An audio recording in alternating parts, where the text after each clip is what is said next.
श्री सच्चिदानंद भगवान की, श्री सद्गुरुदेव महाराज की। अगर इस जीवन में बंधन नहीं कटा, आप लोग सोच नहीं पा रहे होंगे कौन सा बंधन है, कहाँ हम बंधे, तो नहीं समझ पा रहे होंगे तो हम बताते हैं आप कहाँ कहाँ बंधे। देखें, ये जो दुनिया का लगाव है यही बंधन है, क्योंकि ये लगाव आपके लिए वरदान नहीं अभिशाप है।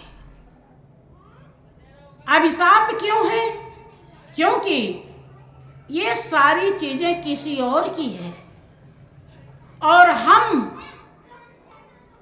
अज्ञानता के कारण इसे अपना समझते हैं। और किसी के चीज को अगर हम अपना समझें, अपना बनाएं पराई चीज को, तो हम बेईमान कहलाएंगे, हैं या ईमानदार, क्या कहलाएंगे? और बेईमान को कोई अच्छा कहता है क्या? उसको अच्छी गति मिलेगी? और वो किससे बेईमानी कर रहा है, बड़े से कि छोटे से? सबसे बड़ा, जो सब कुछ कर रहा है, यहां तक कि श्वास को भी चला रहा है। आप तो श्वास भी चलाने लायक है, सब कुछ खाने पीने सोने जगने सब की व्यवस्था दी है और श्वास भी चला रहा है। और उसकी दौलत को, उसके सारी सच्चाई को अगर आप उसे अर्पण नहीं करते हैं तो गलती है कि नहीं है? आप इस गलती से छुटकारा पा जाएं, इसीलिए संत संग जरूरी है। संत संग ही ऐसा विवेक जागृत करता है। विवेक मतलब ज्ञान, ज्ञान का मतलब स्वयं की पहचान। आप क्या हैं, कैसे हैं, कहाँ हैं? क्या आप हाड़ मांस के चमड़ी या यही मिट्टी की बनी हुई, मिट्टी से बेकार जो दिखाई पड़ रही है, यही है सब कुछ? किसके अलावा कुछ और है? इसके अलावा जो कुछ और है, जब तक गुरु ज्ञान नहीं मिलेगा आप उसकी पहचान नहीं कर सकते। और इस जन्म में अगर आपने नहीं किया तो किस जन्म में करेंगे? कल के अगर प्रभु ये मौका छीन करके आपको गाय बैल भैंस बकरी बना दे तो क्या कोई सत्संग सुनाएगा? कोई ज्ञान देगा आपको कि आप ज्ञान ले सकते हैं?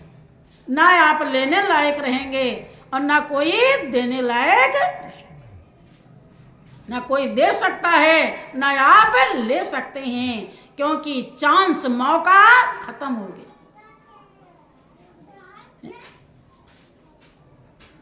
कि गरी सी जन्म में प्रभु को जाना नहीं, गरी सी जन्म में प्रभु को जाना नहीं, तेरे नर तन के पाने से क्या फायदा, तेरे नर तन के पाने से क्या फायदा। जिंदगी की अगर शर्त पूरी न की, जिंदगी की अगर शर्त पूरी न की, व्यर्थ जिंदगी गंवाने से क्या फायदा, व्यर्थ जिंदगी गंवाने से क्या फायदा। तेरे सौभाग्य से शुभ समय मिल गया, तेरे सौभाग्य से शुभ समय मिल गया, इसके इसके उपयोग का योग समझा नहीं, इसके उपयोग का योग समझा नहीं। जो समय को समय पर न समझा सही, जो समय को समय पर न समझा सही, व्यर्थ अवसर बिताने से क्या फायदा, व्यर्थ अवसर बिताने से क्या फायदा।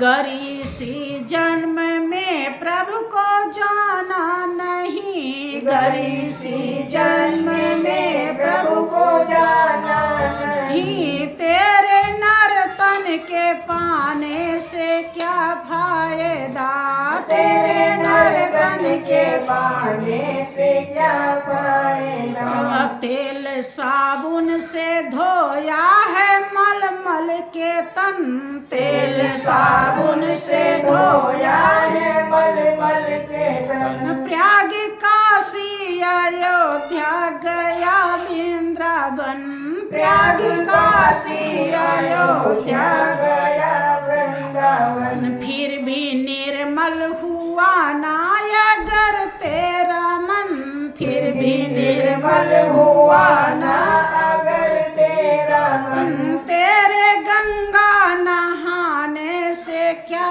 फायदा, तेरे गंगा नहाने से क्या फायदा। गर इसी जन्म में प्रभु को जाना नहीं, गर इसी जन्म में प्रभु को जाना नहीं, तेरे नर्तन के पाने से क्या फायदा, तेरे नर्तन के पाने से क्या फायदा।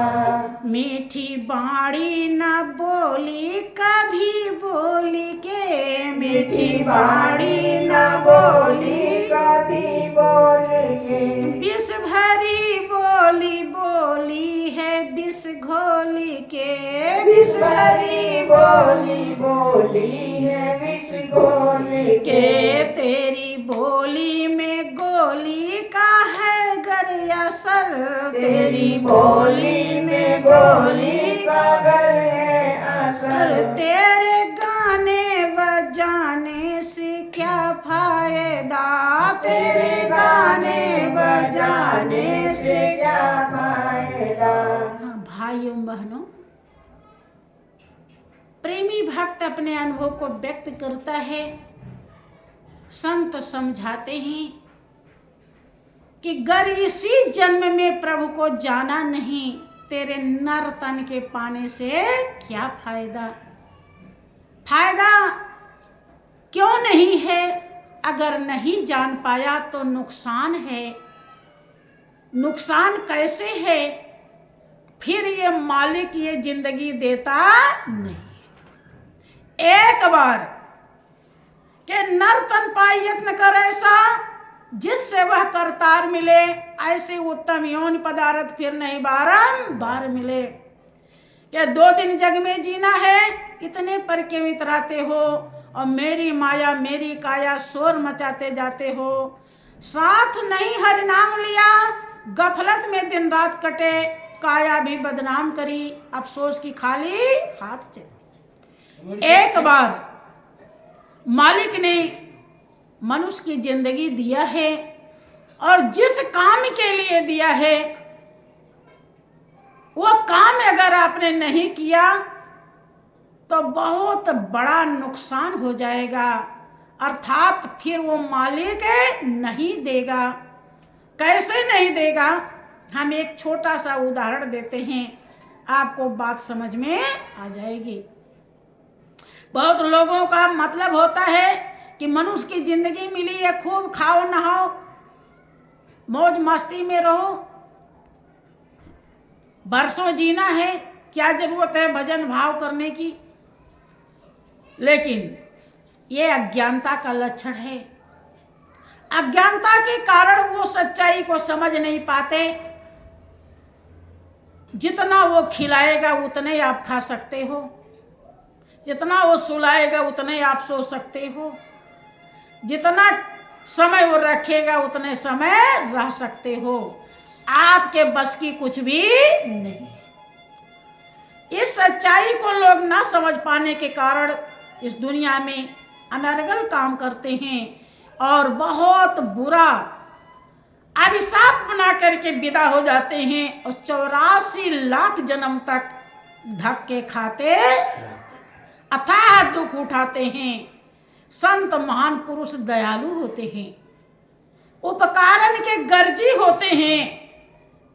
आपकी आत्मा अपने सुख शांति आनंद को प्राप्त कर ले जो सदियों से नहीं मिल पाया है, इसीलिए समझाने के लिए आते हैं। अगर आपने नहीं समझा तो किस प्रकार से मालिक फिर नहीं देगा। जैसे कोई भिखारी आ जाए आपके यहाँ, आपके पास, और गिड़गिड़ाने लगे, बहन जी मैं 1 हफ्ते से भूखा हूं, मुझे रोटी नहीं मिली, भूख के मारे जान जा रही है, मेरे ऊपर दया करो, मुझे 2 रोटी बना के दे दो। आपको तरस आ गई, आपने कहा कि आप यहीं पे ठहरो, हम रोटी बना के लाते हैं। आप रोटी बनाने चली जाती हैं, साग सब्जी भी बनाती हैं, घंटा 2 घंटा में तैयार हो जाता है और भोजन बना के उस भिखारी को ला के देती हैं कि लो अब खा लो और अपनी क्षुधा अपनी भूख मिटा लो। जब देती हैं तो पहले तो मांग रहा था, लेकिन अब वो ये सच्चाई को भूल जाता है कि मैंने मांगा तब बहन मेहनत करके लाई है, बना के दी है, और उस रोटी का कदर नहीं करता भूल जाने के कारण, और वहीं आप ही के सामने नाली में रोटी को फेंक दे और कहे बहन जी अब तो नाली में रोटी चली गई, अब दूसरी रोटी मेरे लिए बना दो, अब मैं खा लूँगा, अब नाली में नहीं फेंकूंगा, तो क्या आप बनाने के लिए तैयार होंगी? शायद नहीं, क्योंकि आपके सामने ही वो नाली में फेंक देता है। पहले तो मांग रहा था और जब बना के दिया तो कदर नहीं समझा और नाली में फेंक दिया। फिर आप शायद कोई बिरले बहन ऐसी हो जो दोबारा से बनाना चाहे, और नहीं तो कोई भी नहीं, और डांटेंगी, फटकारेंगी, भगा देंगी कि तुम भाग जाओ, अब मैं तुम्हें नहीं बना। आपकी रोटी 150 रुपए की हो सकती है, समय घंटा 2 घंटा लग सकता है। इतनी मेहनत की बर्बादी को आप नहीं सहन कर सकते। आत्मा सो परमात्मा है, आप उसी के अंश हैं। जैसे आप इस नुकसान को सहन नहीं कर सकती, फिर दोबारा नहीं बनाएंगी, ऐसे उस मालिक ने 84 लाख योनि में से निकालकर मनुष्य की जिंदगी बख्शी है, जिसके लिए देवता तरसते हैं। और इस जिंदगी का अगर आपने कदर नहीं किया या जिसके लिए मिली है वो काम नहीं किया, इस जिंदगी के ध्येय और लक्ष्य को नहीं समझा, तो मालिक फिर देने वाला नहीं। एक बार दिया है कि मानुष जन्म अनमोल रे, माटी में ना रोल रे, अब जो मिला है फिर न मिलेगा, कभी नहीं कभी नहीं कभी नहीं रे। मानुष जन्म अनमोल रे, माटी में ना रोल रे, अब अब जो मिला है फिर न मिलेगा, कभी नहीं कभी नहीं कभी नहीं रे। हाँ, एक बार